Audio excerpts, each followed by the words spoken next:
The very next day, I got into my first fist fight. It was a warm June afternoon. The Dodgers had an off day, but were starting a 7-day home stretch. After school, Sina and I rode our bikes to the schoolyard. I brought my new mitt along in case there was a game going on. When we arrived, kids were just taken to the field for a game of softball. "Hey, can we play?" Sina yelled as we ran over to join them. Sina and I were half the size of most of the kids, but we were eager to play. Sina was a better hitter than me, but I was pretty good at fielding. "We could use you in right field," one of the boys told us.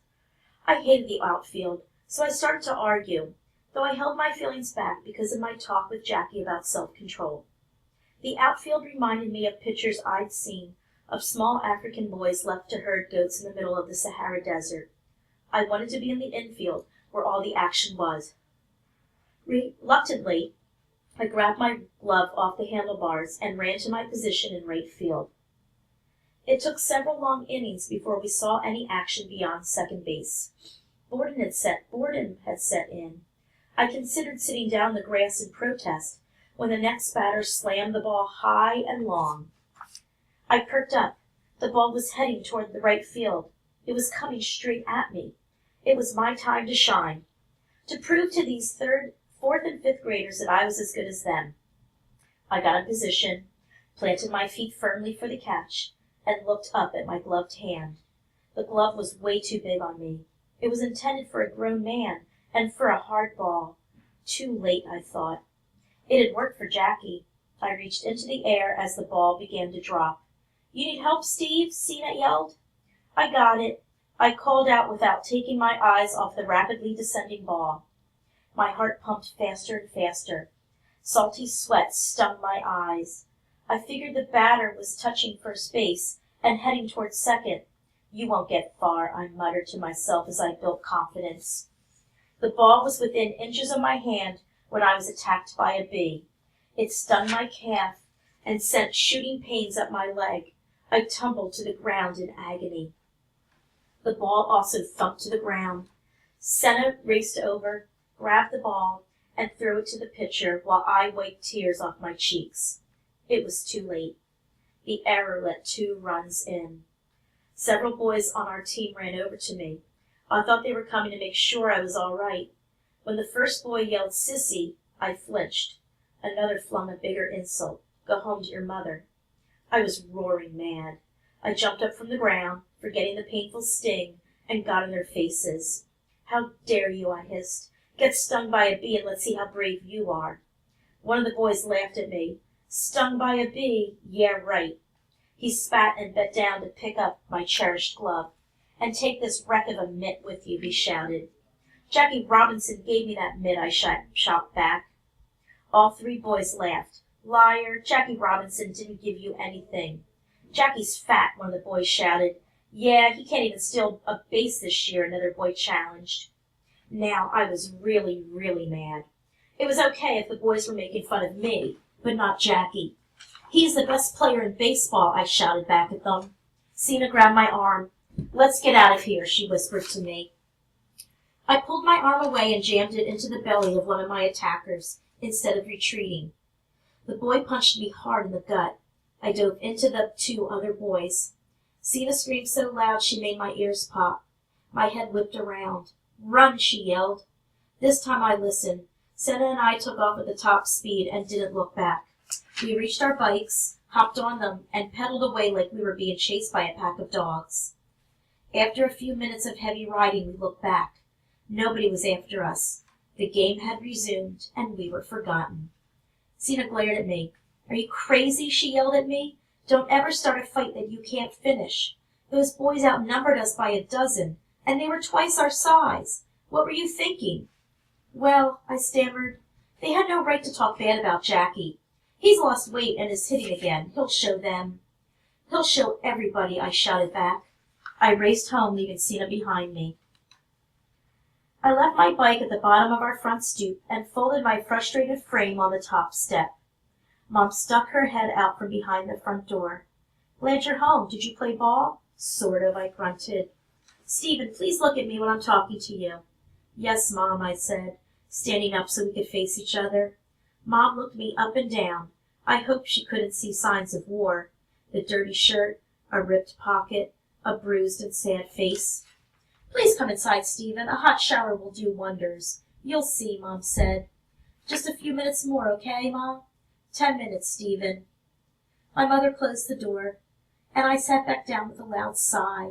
Finally, I was about to head inside when I spotted Jackie Robinson coming up the street with groceries. Hi, Jackie, I called out, and dashed down the steps. Can I help? I've got it, Steve, Jackie replied, pushing past me and heading up the steps. He reached the top step and turned around to me. Back in a few, he told me, wait on the stoop. You bet, I replied, and grinned for the first time all day. I settled on the steps to Jackie's house, wondering if I should tell him about the fight. He wasn't inside more than 10 minutes before reappearing with empty hands. Take a walk with me, Steve, Jackie suggested. I turned and looked toward my house. My mother would be hopping mad if I left the area without getting her okay. Don't worry, Jackie said as he patted me on the back. Rachel telephoned your mom. We have her permission. I want to see your school. My school, I thought, horrified. I can't face those boys again. I swallowed the lump in my throat. Did he know? My school's closed, I mumbled. Doesn't matter, Jackie said. Let's go. We walked slowly without words for the first few minutes. Anything on your mind? Jackie asked me. I covered my mouth with my hands and coughed. Maybe, I replied. Want to talk about it? There are some boys at the schoolyard who aren't very nice, I said. Tell me more, he pressed. I stopped walking and faced Jackie. You know, don't you? Sort of, he replied. Cena's mother called your mom, who told Rachel. Well, you understand. But I'd like to hear the story from you, Jackie said. Got into a fight, I admitted. Then I gave Jackie the blow-by-blow. You're not a sissy, Steve, Jackie said flat out. But there are better ways to fight back, especially when you're outnumbered and much younger. Can you think of a better way to handle a verbal attack?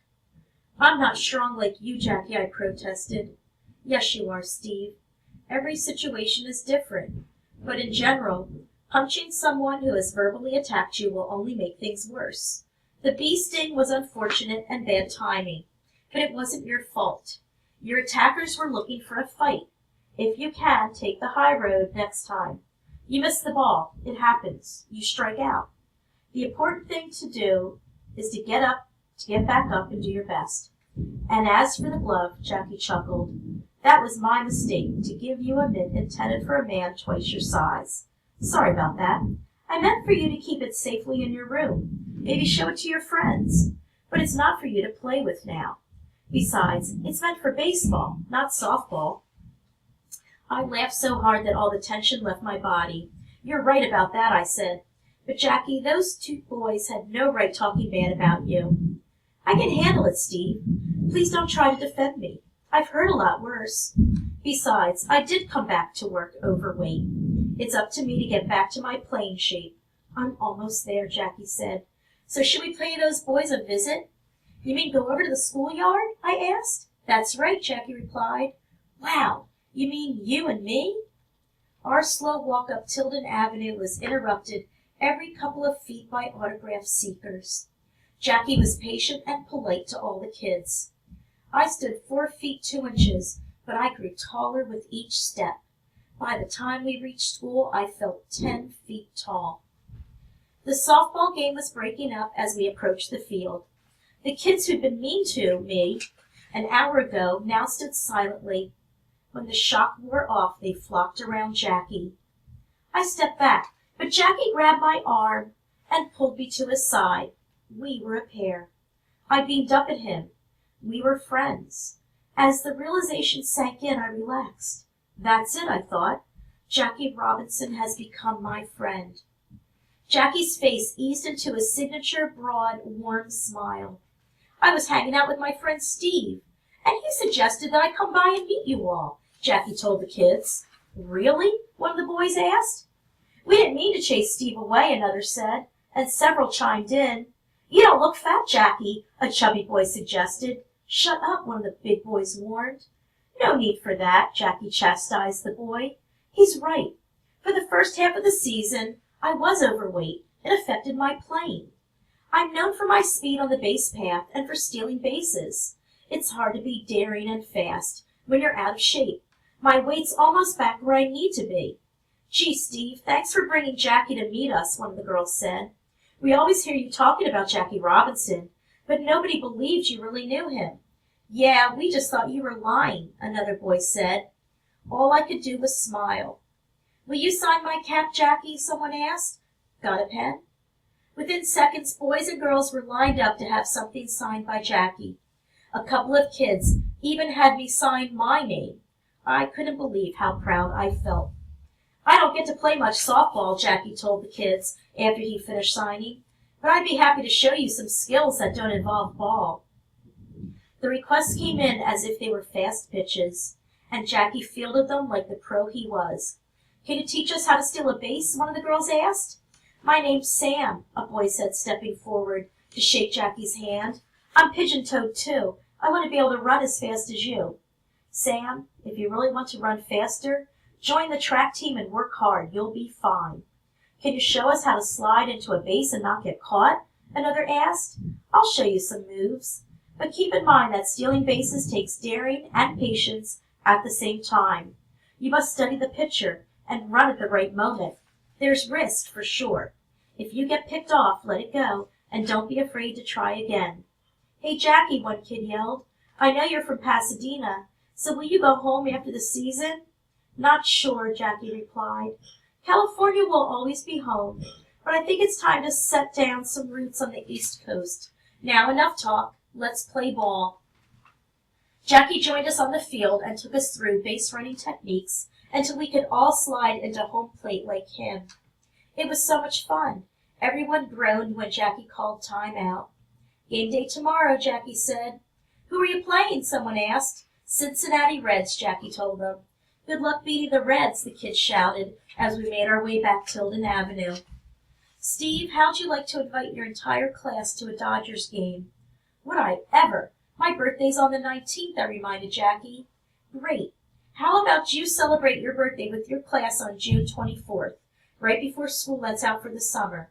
The Dodgers have a doubleheader against Pittsburgh. I'll get a batch of tickets to the first game. It's in the afternoon. How many kids are in your class? Maybe 25, I replied. Is that too many tickets? I'll get enough so parents and teachers can come. Do you think Miss Malikin will come along? Are you kidding? She's a huge fan. You can ride over early with Rachel, Jackie, and me. We'll leave the tickets at will call. I'll have the Dodgers office contact Miss Malikin to make all the arrangements. And ask Rachel to call your mother. And Steve, you can either stay with Rachel or join your classmates for the game, okay? I couldn't believe my ears. Okay, I repeated. It's the best news ever.